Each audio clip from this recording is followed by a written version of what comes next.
오늘은 9월 첫 주예요. 9월에도 하나님께서 복 주시고 지켜주시고 은혜와 평강 주셔서 하나님께서 동행하심으로 여러분 정말 여러분 삶에 기쁨과 감사가 넘치시길 주님의 이름으로 축원합니다. 요즘 종종 이런 말을 들을 때가 있죠, 여러분. 다른 사람에게 이런 말을 들을 때가 있어요. 내가 어떤 말을 했습니다. 그랬을 때 다른 사람이 이렇게 이야기할 때가 있죠. 아, 영혼이 없네. 이렇게 하는 이야기 들어보셨죠? 안 들어보셨습니까? 상대방에 뱉은 말이 있어요. 상대방에게 내가 말을 했어요. 그런데 진심이 안 들었고 또 건성건성으로 또 이야기하고 형식적으로 이야기할 때 아, 영혼이 없네. 우리 아이들 저한테 그렇게 이야기 잘해요. 영혼이 없네, 아빠. 이렇게 이야기하거든요.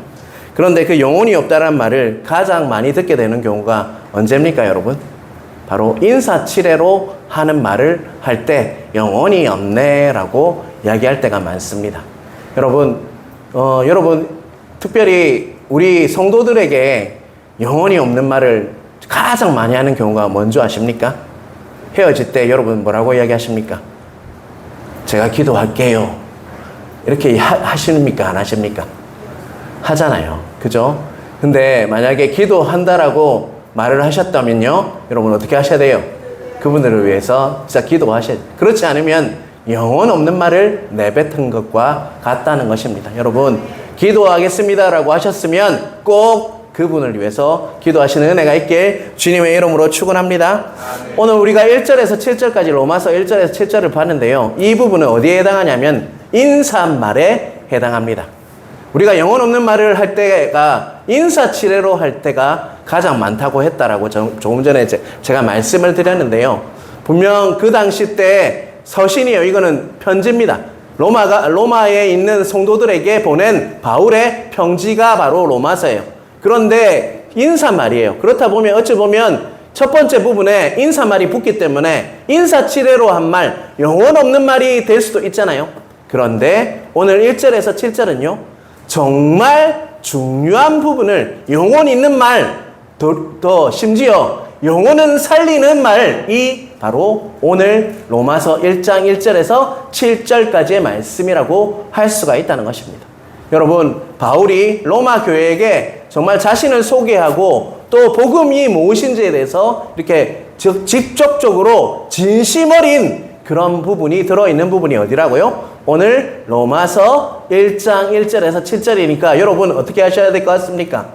잘 보셔야 되겠죠? 잘 들으셔야 되겠죠? 여러분, 그러한 은혜가 여러분 위에 임하길 주님의 이름으로 축원합니다. 자, 바로 1절을 한번 보겠습니다. 자, 같이 읽겠습니다. 예수 그리스도의 종 바울은 사도를 부르심을 받아 하나님의 복음을 위하여 택정함을 입었으니. 바울은요, 로마에 한 번도 가본 적이 없었어요. 몇 번이나 로마라는 땅을 밟기 위해서 바울은 몇 번이나 시도를 했어요. 그런데 이상하게도 바울은 로마로 들어갈 수가 없었어요. 그런데 바울은 들었습니다. 로마 교회가 정말 잘 세워지고 있다라는 이야기를 들었어요. 바울의 입장에서는 너무 기쁜 소식이에요. 그래서 지금 바울은요, 어디로 지금 편지를 보내고 있다고요? 로마 교회의 성도들에게 그는 편지를 보내고 있다는 것입니다.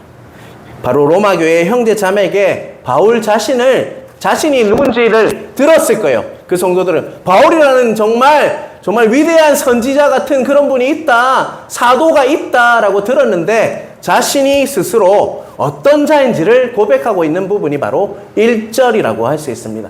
여러분, 그 바울의 소개서인데요, 3가지 단어로 1절을 이렇게 볼 수가 있어요. 바울이 자신을 소개하면서 뭐라고 했냐면, 단어를 한번 찾아보시길 바랍니다. 1절에 자신은 뭐라고 첫 번째 소개하고 있죠? 종이라고 이야기하고 있죠. 그리스도의 종, 예수 그리스도의 종이라고 소개하고 있고요. 또 바울은 사도로 부르심을 받았다. 자신은 사도다. 그리고 한 가지 더 단어가 하나 있어요. 택정함이라는 단어가, 이 3가지가요 자신을 소개하는 그 단어라고 할 수가 있다는 것입니다. 3 단어 안에는요, 예수 믿는 우리가 어떻게 살아가야 할지에 대해서도 우리를 이 말씀을 1절을 통해 1절 한 절만 소개해도 오늘 다 할 수 있어요. 1절이 가장 중요하다는 것이죠. 자, 사랑하는 성도 여러분, 바울이 첫 번째로 자신을 뭐라고 소개했습니까? 1절을 통해서요. 예수 그리스도의 종이다라고 이렇게 말씀하고 있죠.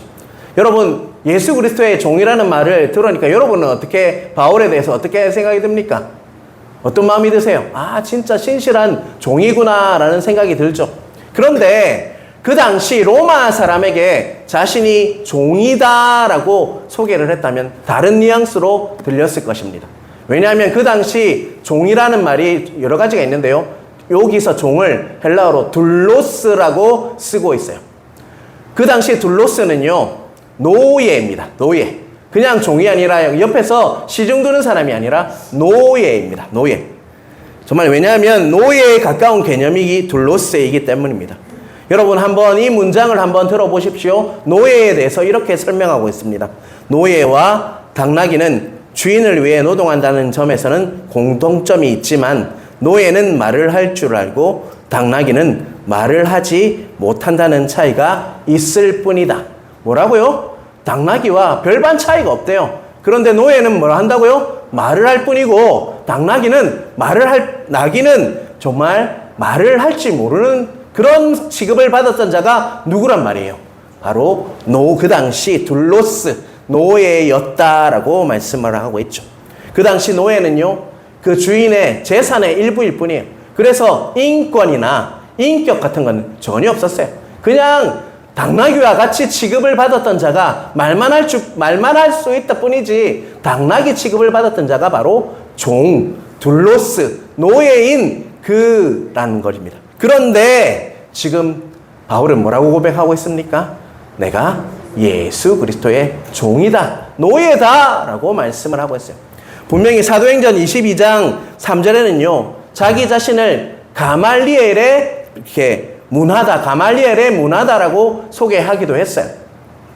그 당시 가말리엘은요, 정말 엄청나게 존경받던 바로 율법학자가 가말리엘이었어요.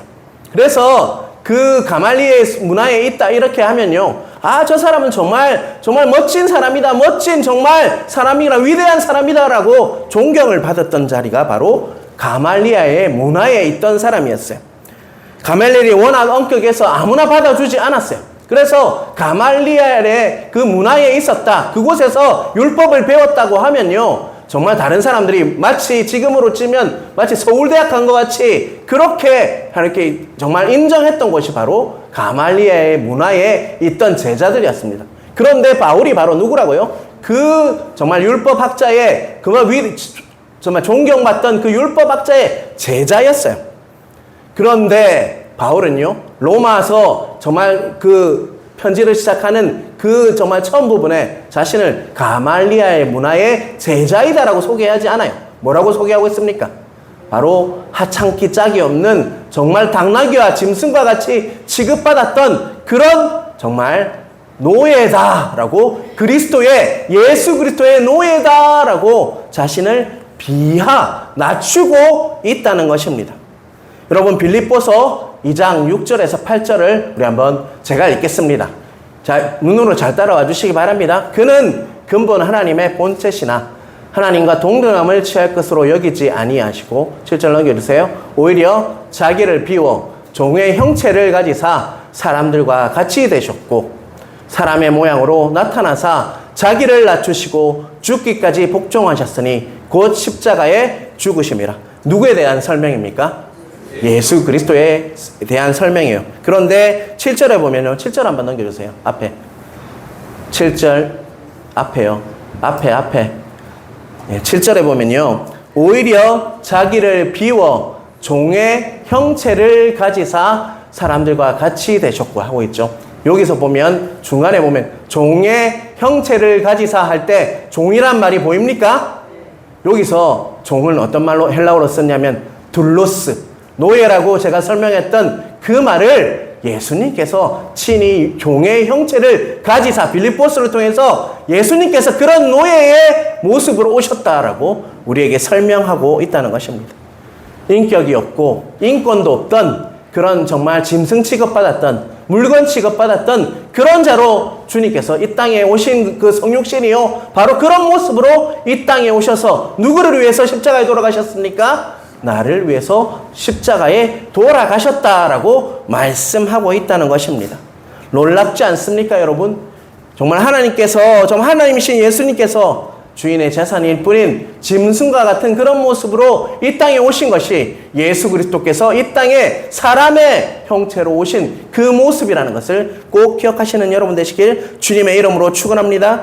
사랑하는 성도 여러분, 우리가 정말 예수 그리스도를 영접했다면요, 정말 바울처럼 자신을 소개할 수 있어야 한다는 것입니다. 내가 누구 목사고, 내가 뭐 이게 아니라, 내가 선교사고, 내가 어디에 있었고가 아니라요, 정말 나는 주님의 종이다, 노예다 라고 소개할 수 있는 그런 자신의 정말 겸손한 여러분의 은혜가 있길 주님의 이름으로 축원합니다. 바울이 말하는 종 둘로스를 설명할 때요, 학자들은 출애굽기의 21장에 있는 깃둘린 종의 개념을 이렇게 붙여서 설명할 때가 참 많다는 것입니다. 출애굽기 21장 2절입니다. 제가 읽겠습니다. 내가 히브리 종을 사면 그는 6해 동안 섬길 것이요, 7째 해에는 몸값을 물지 않고 나가 자유인이 될 것이며. 자, 히브리 종을 살면 6년 동안은 이렇게 섬기게 할 것이고, 7째 해는 몸값을 물지 않고 나가 자유인이 될 것이다 라고 2절에는 이렇게 말씀하고 있어요. 출애굽기 21장 2절에요. 그런데 여기서 보면 내가 히브리 종을 사면이라고 하고 있죠. 여기서 히브리 종은요, 이 종은요 어떻게 됐다는 거예요? 주인이 값을 치르고 대가를 치르고 산 그 존재라는 거예요.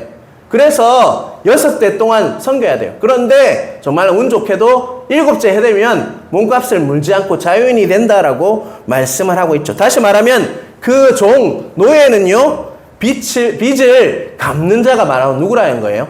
바로 종이다, 노예다라고 말씀을 하고 있어요. 노예는 무엇을 갚아야 돼요? 주인에게 빚을 갚는 자가 바로 종이란 노예다 말을 하고 있죠. 그들은 당시 인권이나 그 권리를 다 빼앗기고 나귀와 다름없이 6년 동안 뭘 섬겨야 됐습니까? 그 대가를 지불한 주인을 위해서 정말 빚을 갚으려고 일하는 자가 바로 누구라는 거예요? 노예다라고 말씀을 하고 있죠.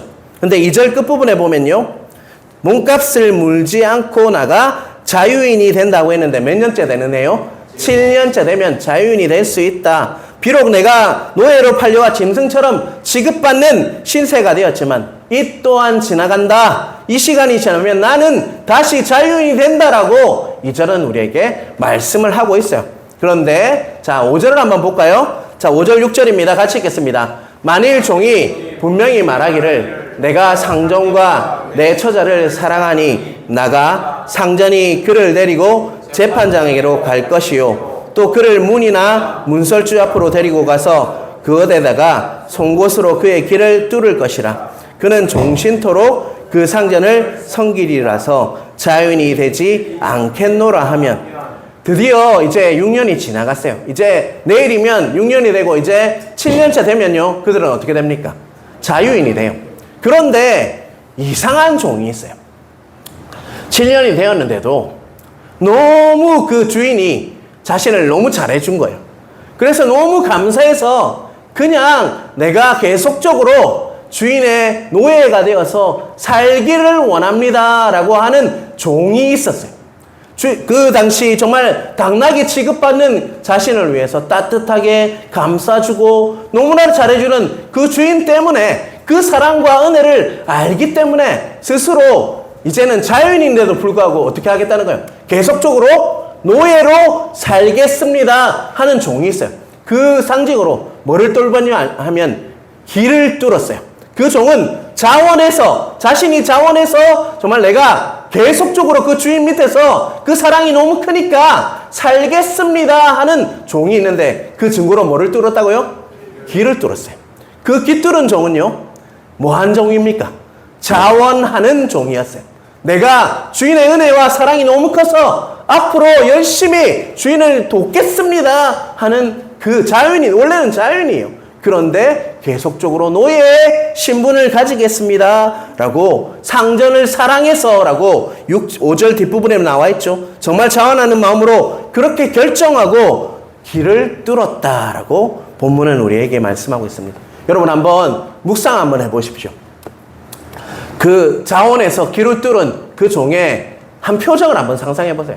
비참하고 억눌리고 억압을 당하는 모습이었을까요? 아니면 자원에서 종을 섬기기로 했기 때문에 감사하며 기뻐하며 그 정말 자기 당나귀 취급받는 그런 나를 위해서 주인이 그렇게 따스하게 안아주시고 사랑과 은혜를 베푸셨구나, 그 감격이 느껴져서 그 눈에 눈물이 그렁그렁하면서 아마 길을 뚫지 않았겠습니까? 바로 바울이 그런 종이었다는 것입니다. 정말 예전에는 죄의 노예로 살다가 예수 그리스도를 만남으로 이제는 자유를 얻었어요.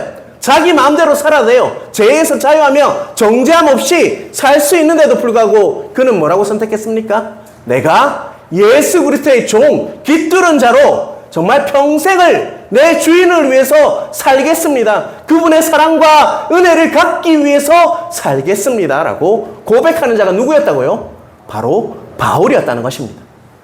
비단 바울만 그런 삶을 주신 것이 아니라요, 우리에게도 동일한 은혜를, 사랑을 우리에게 주셨다는 것입니다. 우리는 어찌 보면요, 깃뚫은 자입니다. 예수 그리스도의 그 종으로 불러주셨고 노예로 불러주셔서 그분의 주인의 생각을 따라서 그분이 기뻐하시는 일을 위해 살아야 할 존재가 누구라는 거예요, 여러분? 바로 나 자신임을 잊지 않으시는 여러분 되시길 주님의 이름으로 축원합니다. 목사만, 선교사만 그렇게 부르신 것이 아니에요. 여러분 각자는요, 마치 당나귀에 취급받던 죄의 굴레에 매여서 당나귀처럼 질질 끌려다니는, 마귀들에게 질질 끌려다니는 그런 존재였어요. 그런데요, 우리 주인 되시는, 구주 되시는 예수 그리스도께서 친히 우리에게 사랑과 은혜를 주셨어요. 그것을 아는 자는요, 길을 뚫습니다. 내가 예수 그리스도의 종입니다라고 고백할 수 있다는 것입니다. 여러분 신앙생활이 정말 당나귀의 코를 뚫어가지고 질질 끌려가는 신앙생활이 되면 안 됩니다. 정말 그분의 주인의 뜻을 알고 주인의 그 기쁨을 알고 주인을 위해서 내가 친히 바울처럼 종입니다, 노예입니다 라고 고백할 수 있는 것이 참 기쁨이 되어야 해요. 여러분 예배 자리로 나올 때 질질 끌려서 나오는 건, 그것은요 참 기쁨이 아니에요. 정말로 내 주인의 그 사랑을 알기 때문에, 그 섬김을 알기 때문에, 나를 위해서 죽으신 그 은혜를 알기 때문에 나와서 종입니다 라고 고백하며 살아가시는 은혜가 여러분 각자 위에 있길 주님의 이름으로 축원합니다. 그래서 바울은 이렇게 로마서 5장 8절에 이렇게 고백을 하고 있어요. 자, 같이 읽겠습니다. 로마서 5장 8절입니다. 우리가 아직 죄인 되었을 때에 그리스도께서 우리를 위하여 죽으심으로 하나님께서 우리에 대한 자기의 사랑을 확증하셨느니라. 아멘. 이 은혜가 여러분 위에 임하길 주님의 이름으로 축원합니다. 두 번째로 1절에서 뭐로 부르셨다고 하던가요? 첫 번째는 종으로 부르셨다고 한다면 사도로 부르셨다. 자, 사도는요 우리가 이미 언제 우리가 설명을 했죠. 우리 디모데전서에서 설명했던 거 여러분 기억나십니까? 네, 있는 것도 은혜입니다. 잊어버린 것도 은혜니까 여러분 이제 다시 한번 들어보시길 바랍니다. 사도는 원어로 아폴로스토스예요. 그 뜻은요 부르심을 받은 자라는 뜻도 있고요, 또 보냄받은 자, 보내심을 받은 자라는 뜻을 가지고 있습니다. 자, 내가 종이다 라고 했던 모습은요, 그 종이 어떤 모습으로 나갔습니까? 내가 친히 뭐 해야겠다고 자원했죠. 내가 종이 되겠습니다 자원했다면요, 내가 사도다, 이 사도 직분은요 어떤 것이 있냐면 하나님께서 강권적으로 불가항력적으로 정말 정말 진짜 관건적으로 힘으로 딱 잡아서 뭘 주신 거예요? 사도 직분을 주신 거예요. 우리도 마찬가지입니다. 예수 그리스도로 불러주신 그 우리가 성도의 모습은요, 우리 힘으로 된 거 하나도 없습니다. 여러분, 누구가 초대해서 왔지만 그 위에는 누가 계십니까? 하나님의 깊은 뜻이 있다고요. 그분의 계획 안에서 택정함을 잊고 여러분들도 성도로 불러주셨음을 믿으시는 은혜가 있기를 간절히 바랍니다. 사도, 선지자 운동을 하라는 것이 아니라 여러분 또한 부르심을 받은 자, 보내심을 받은 자로 이곳에 불러주셨음을 믿으시는 은혜가 있길 주님의 이름으로 축원합니다. 예수를 믿는 모든 백성들은 하나님께서 보내셨습니다. 하양주한교로 보내셨습니다.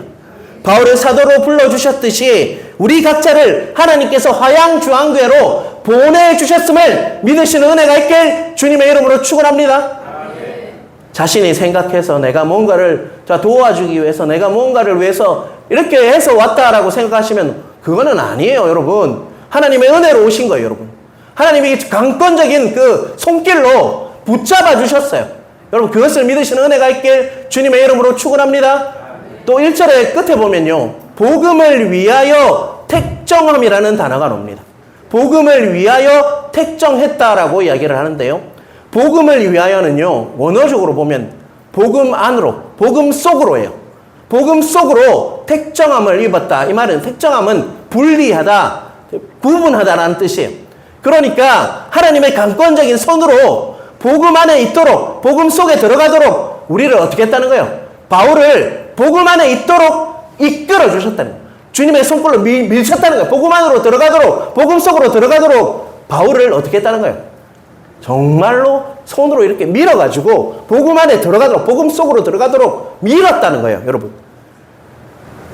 바울은 원래 율법을 따라서 어떻게 했던 거 아십니까? 예수 믿는 자들을 정말로 쫓아다니면서 핍박던 자였어요. 그런데 그 하나님께서 친히 오셔서, 주님께서 친히 그를 복음 안으로, 복음 속으로 밀쳤다는 것입니다. 그게 바로 바울의 인생이다. 자신은 자기 힘으로 한 게 아니에요. 물론 종은 자신이 택한 거지만 사도로 불러주시고 택정함을 입은 것, 복음 속으로 구분해서 이렇게 분리한 것은 뭡니까? 하나님의 그 강권적인, 주권적인 역사가 있어서 그렇게 되었다라고 바울은 고백하고 있다는 것입니다. 여러분 인생도 한번 돌아보시길 바랍니다. 물론 어릴 때부터 저렇게 모태신앙으로 교회 안에 들어와 있는 분도 있죠. 그런데 그 모태신앙이 떠날 수도 있잖아요. 그런데 여러분이 교회 안에 화양중앙교회, 그리고 또 예수님을 믿게 하시는 여러분 전도자들이 있어요. 그렇게 믿었지만 복음 속으로 주님께서 여러분을 밀쳐여서 복음 안에 있도록 여러분 인생을 이렇게 하셨다는 것 꼭 믿으시는 은혜가 있길 주님의 이름으로 축원합니다. 아멘. 여러분의 힘이 하나도 아니라 그 주권 안에, 하나님의 크신 주권 안에 우리가 있다는 것을 인정할 때요, 우리는 함부로 살지 못합니다. 그 주권을 알기 때문에, 하나님의 그 높으심을 알기 때문에요, 우리는 함부로 살지 못했다는 것입니다. 그래서 정말 바울은 이렇게 빌립보서 3장 8절에 이렇게 고백해요. 자, 같이 읽겠습니다. 빌립보서 3장 8절 말씀입니다. 자, 같이 읽겠습니다. 또한 모든 것을 해로 여김은 내 주 그리스도 예수를 아는 지식이 가장 고상하기 때문이라. 내가 그를 위하여 모든 것을 잃어버리고 배설물로 여김은 그리스도를 얻고. 하나님께서 밀어붙여서 복음 안에 있게 하시니까 다른 것들은 다 뭘로 여긴다고 이야기하고 있죠. 3장 8절에 배설물로 여긴다. 아무것도 아닌 게 값없는 똥과 같다. 똥과 같은 것이 바로 이전에 가말리엘에 그 있었을 때 배웠던 그런 율법에 대한 것들이고, 정말 이제 예수 그리스도를 알고 보니까 다른 것은 아무것도 아니더라, 예수님 말이 진짜더라 라고 바울은 고백하고 있다는 것입니다. 여러분은 아직도 혹시나 세상의 지식이나 세상의 어떠함을 붙잡고 살고 있지는 않습니까? 하지만 하나님께서는요, 여러분을 복음 속으로 밀어붙인 분이 바로 우리 주님이에요. 복음 안에 있도록 지금도 오늘도 복음을 듣게 하고 있다는 것입니다. 여러분, 복음에 푹 잠기는 은혜가 여러분 위에 임하길 주님의 이름으로 축원합니다. 푹 잠겨서 다른 것들은 다 배설물로 여기는 은혜가 여러분 각자에게 있으시길 주님의 이름으로 축원합니다. 그렇다면 바울이 모든 것을 버리고 배설물로 여기한 복음은 과연 무엇일지에 대해서 2절을 우리 한번 같이 읽도록 하겠습니다. 큰 목소리로 읽겠습니다. 이 복음은 하나님이 선지자를 통하여 그의 아들에 관하여 성경에 미리 약속하신 것이라. 뭐라고요? 다시 한번 같이 읽겠습니다. 이 복음은 하나님이 선지자를 통하여 그의 아들에 관하여 성경에 미리 약속하신 것이라. 자, 2절은요, 복음의 핵심이 들어있는 말이죠. 자, 첫째 복음은요, 하나님께서 뭐 하신 것이라고 얘기하고 있죠? 미리 약속하신 것이다. 첫 번째, 머리에 심으시길 바랍니다. 복음은 하나님께서 미리 약속하신 것이다. 첫 번째, 같이 읽겠습니다. 복음은 하나님께서 미리 약속하신 것이다. 둘째는요, 복음은요, 누구에 관한 것이라고 얘기하고 있죠? 그의 아들에 관한 것이다. 첫 번째는요, 하나님께서 미리 약속하신 것이라면 그의 아들이 누굽니까? 예수 그리스도에 관하게 해서 적은 것이 복음이다. 그게 복음이다. 라고 말씀을 하고 있다는 것입니다. 바울은 이것이 아주 중요하기 때문에 고린도전서 15장 33절과 4절에 이렇게 다시 표현하고 있어요. 자, 한번 같이 볼게요. 자, 고린도전서 15장 3절 4절 같이 읽겠습니다. 내가 받은 것을 먼저 너희에게 전하였노니 이는 성경대로 그리스도께서 우리 죄를 위하여 죽으시고 장사 지낸 바 되셨다가 성경대로 사흘 만에 다시 살아나다. 자, 3절과 4절에 반복되는 말이 하나 있어요. 찾으셨습니까? 3절 한번 띄워주세요. 성경대로. 또 4절에도 보게요. 성경대로라는 말이 보이십니까? 3절 중간에 또 4절에 성경대로라는 말을 로마서 1장 2절에는요. 우리가 지금 보고 있는 본문의 1장 2절에는요. 하나님이 선지자들을 통하여 미리 약속하신, 노란 글자 보이시죠? 하나님이 선지자를 통하여 미리 약속하신이라고 되어 있어요. 그게 다른 말로 하면 뭐란 말이에요? 성경대로라는 말이에요. 여러분, 성경은 어떤 책입니까? 여러분이 보고 계시는, 들고 다니시는 이 성경책, 보시는, 읽으시는 성경책은 무슨 책입니까? 그렇죠. 하나님께서 우리에게 주신 복음의 이야기가 뭐라는 거예요, 여러분? 성경이다라고 말씀하고 있다는 것입니다. 성경은 도덕이나 문학이나 다른 책이 아닙니다. 종교적 경전도 아니에요. 여러분, 성경은 지혜를 얻으려고 보는 책도 아닙니다. 성경은 어떤 책이냐? 하나님께서 성경을 통해서 복음에 대해서 계속적으로 말씀하고 있는 책이 뭐라는 것입니까? 바로 성경이다라고 말씀하고 있어요. 그래서 어떤 신학자는요, 성경에는 피의 강이 흘러내리고 있다라고 말씀했어요. 뭐라고? 성경에는 피의 강이 흘러내리고 있다. 그 피의 강은 뭡니까? 예수 그리스도께서 우리를 위해서 죽으신 그 십자가의 보혈이 성경에 흘러내리고 있다는 것입니다. 여러분, 그것을 믿으십니까? 복음이 아직 어떤 것인지 모르시는 분은요, 무엇을 보아야 할 것 같습니까? 성경을 읽으셔야 한다는 것입니다. 그런데요, 성경을 읽을 때 주의점이 있습니다. 머리에 지식을 쌓기 위해서, 알기 위해서 성경을 읽는 것이 아니라 예수님을 믿기 위해서 성경을 읽으셔야 한다는 거 꼭 기억하시는 은혜가 있길 간절히 바랍니다. 여러분, 머리에 지식을 쌓아서 뭐 하겠습니까? 우리가 살려면요, 예수 믿어야 되지 않습니까? 진짜 성경을 읽는 이유는요, 지식을 쌓기 위함이 아니에요. 지식을 알기 위함이 아니에요. 바로 내가 예수님을 잘 믿기 위해서 성경을 읽어야 합니다. 목사인 저도요, 정말 성경을 읽으려고 계속적으로 노력하고 있습니다. 하루에 정말 10장 이상 읽지 않으면요, 정말 설교 준비도 안 합니다. 여러분, 그러한 은혜가 여러분 위에 임하길 주님의 이름으로 축원합니다. 또한 두 번째, 우리가 2절을 통해서 말씀하셨잖아요. 누구에 관한 이야기다요? 아들에 관한 이야기다. 그의 아들, 하나님의 아들에 관한 이야기다. 복음은 바로 예수 그리스도에 관한 이야기며 다름 아닌 예수 그리스도의 진리가, 복음의 진리가 흘러내리는 책이 바로 뭐라는 것입니까, 여러분? 성경이다, 복음이다 라고 말씀하고 있죠. 그러므로 성경의 모든 것을 다 안다고 해도요, 내 머리로 성경의 지식을 다 알아서 정말 빠삭해요. 그럴지라도 예수 그리스도를 모른다면요, 그래서 성경을 아는 게 아니에요, 여러분. 성경의 좋은 구절을 보면서 정말 바르게 살아야 했다, 선하게 살아야 했다, 그래가지고 열심히 선하게 살지라도 예수님을 인격적으로 만나지 않으면요, 아무리 그 신앙생활을 해도 아무 소용이 없다는 거예요. 진짜 우리가 만나야 할 것은 복음이신 예수 그리스도를 만나야지 우리 삶이 정말 제대로 걸어가는 것이다 라고 오늘 본문은 우리에게 말씀하고 있다는 것입니다. 다시 한번 말씀드립니다. 성경은 알기 위해서 보는 것이 아니라요, 뭐 하기 위해서요? 예수님 잘 믿기 위해서 보는 책이 성경이라는 것을 꼭 기억하시는 여러분 되시길 바랍니다. 성경의 핵심은 바로 복음이고 복음은 바로 예수 그리스도이기 때문입니다. 그렇다면 그 하나님의 아들에 대해서 여러분 3절 4절을 예수 그리스도는 누구인지를 보기를 원합니다. 3절 4절 큰 목소리로 같이 읽겠습니다. 그의 아들에 관하여 말하면 육신으로는 다윗의 혈통에서 나셨고 성결의 영으로는 죽은 자들 가운데서 부활하사 능력으로 하나님의 아들로 선포되셨으니 곧 우리 주 예수 그리스도시니라. 아멘. 성경은요, 예수님에 대해서 두 가지로 강조합니다. 하나는 인성을 말하고 있고요, 완전하신 인성에 대해서 말씀하고 있고, 완전하신 또한 무엇에 대해서 말씀하십니까? 신성, 하나님이시다고, 완전하신 하나님이고 완전하신 사람이다 라고 말씀을 하고 있다는 것입니다. 예수님은 완전한 인간이십니다. 그것을 믿으십니까? 그냥 껍데기만 인간이 아니라 완전한 인간으로 오셨어요. 우리를 똑같이 경험하시고 똑같이 힘들어하시고 똑같은 모습으로 사셨던 분이 바로 예수 그리스도라는 것이죠. 또한 동시에 완전한 하나님이십니다. 그것을 믿으십니까?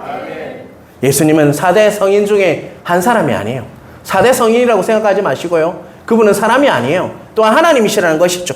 성경은 예수님께서 하나님이시다라고 말씀을 하고 있다는 것입니다. 그렇다면 예수님께서 완벽하신 하나님이시라는 이 놀라운 사실을 어떻게 증명할 수 있을까요? 바로 4절을 한 번 더 읽겠습니다.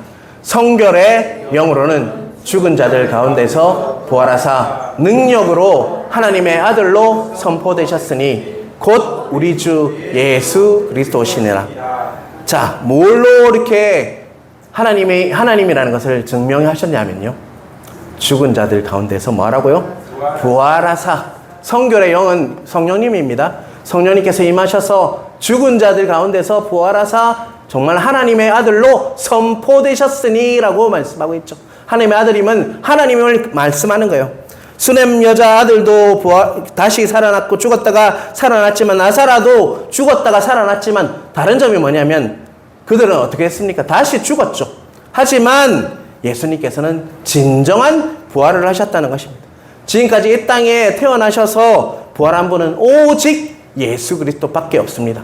왜 그 부활이 가능했습니까? 바로 하나님이시기 때문입니다. 왜냐하면 그분은 죽었다가 살아나셔서 다시 죽은 것이 아니라요, 완전한, 여전히 지금도 살아계심을 믿으시길 바랍니다. 지금도 여러분과 함께 하심을 믿으시길 바랍니다. 정말 우리가 구원을 믿는다면요, 나를 대신해 돌아가신 그분이 나를 지으신 정말 창조주 하나님이심을 믿으시는 은혜가 있길 간절히 바랍니다. 예수님으로 인해서 우리는요, 영원하게 살게 되심을 믿으시길 바랍니다.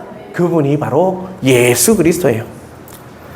복음이신 예수님께서 이 땅에 오셔서 이렇게 말씀하셨어요. 나는 율법을 어떻게 하는 것이 아니라 뭐하라고 오셨다고 얘기하고 있습니까? 완성하기 위해서 오셨다 라고 말씀하셨어요. 그런데 예수님께서 말씀하신 그 율법은 무엇을 말합니까? 조금만 줄이면, 명제로 줄이면 뭡니까? 하나님 사랑, 이웃 사랑이 바로 그 율법을 완성하는 것이었어요. 자, 여러분은 하나님을 사랑해야 하고 이웃을 사랑해야 하는 것이 맞습니까? 그것을 그렇게 살아야 할 존재라는 것을 믿습니까? 그런데 잘 됩니까? 안 됩니까? 잘 안 되죠. 여러분, 잘 됩니까? 안 됩니까? 잘 안 되죠. 하나님 사랑하는 건 되는데 이웃 사랑하는 건 잘 안 되잖아요, 여러분. 제가 근데 오늘 이 말씀을 준비하면서 또 어떤 분을 만나기도 했지만 꼭 기억했으면 좋겠다, 우리 성도님들이 이 부분에 대해서 기도했으면 좋겠다 하는 부분이 있어요. 왜 하나님을 사랑하고 이웃을 사랑하는 게 힘드냐면요. 첫 번째, 그것을 하기 위해서는 내가 나를 사랑하는 것부터 시작돼요. 나를 사랑한다 이 말이 여러분 혹시 오해하지 마세요. 에고, 내 안에 있는 자아가 강해져서 내가 정말 왕이 되는 걸 말하는 게 아니에요. 나를 사랑할 수 있으려면 내가 어떤 존재인지를 알아야 돼요. 그 맞습니까, 여러분? 제가 처음 예수님을 만났을 때 하나님께서 첫 번째 수술을 뭐 하셨냐면 내가 어떤 존재인지를 먼저 깨닫게 해주셨어요. 내가 얼마나 존귀한 자인지, 내가 얼마나 정말 하나님께서 사랑하시는지를 첫 번째로 깨닫게 해주셨어요. 여러분, 그와 같이 하나님 사랑, 이웃 사랑의 그 대명제를 우리가 소화하기 위해서는요, 첫 번째 우리에게 요구되는 게 뭐냐면 나를 사랑할 수 있어야 돼요. 나를 사랑하기 위해서는요, 내가 어떤 존재인지를 알아야 돼요. 마귀들은 세상에서 살 때 그것을 자꾸 깨어나요. 니 그것밖에 안 돼. 네가 그래 예수 믿는다고 하는데 그것밖에 안 되잖아. 니 정말 구제불능이야. 소망이 없는 자야라고 정말 거짓말을 자꾸 속삭여요. 지금도 여러분에게 그렇게 속삭이는 분들이 그런 자가 있어요.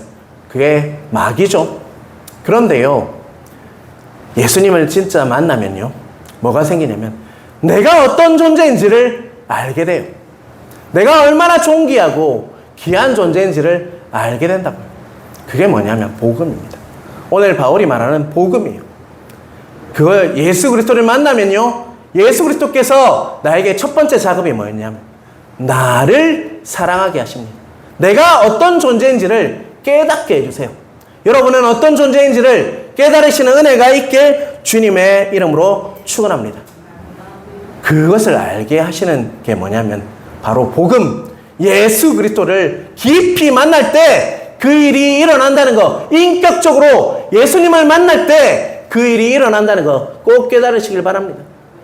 지금도 많은 분들이요, 죄의 굴레에 매여서 마귀들의 음성을 들으며 나는 소망이 없는 자야, 나는 정말 구제불능이야 하면서 사는 자들이 의외로 많습니다. 그런데 그런 분들에게 소망은요, 예수 그리스도 복음밖에 없음을 믿으시는 은혜가 있게 주님의 이름으로 축원합니다. 여러분, 오늘 로마서 1장의 앞부분을 통해서 복음에 대해서 선포했습니다. 여러분, 이것이 그냥 지나가는 이야기가 아니라 성경을 통해서 계속적으로 이 말씀을 묵상하면서 이것을 통해서 예수 그리스도를 만나는 은혜가 여러분이 위에 임하길 주님의 이름으로 축원합니다. 아멘. 그래야지 하나님을 더 깊이 사랑할 수 있고요, 내 옆에 이웃을요 더 사랑할 수 있게 되는 그 예수님의 그 대명제가 이루어지는, 계명이 이루어지는 여러분이 될 수 있음을 믿으시는 은혜가 있길 주님의 이름으로 축원합니다.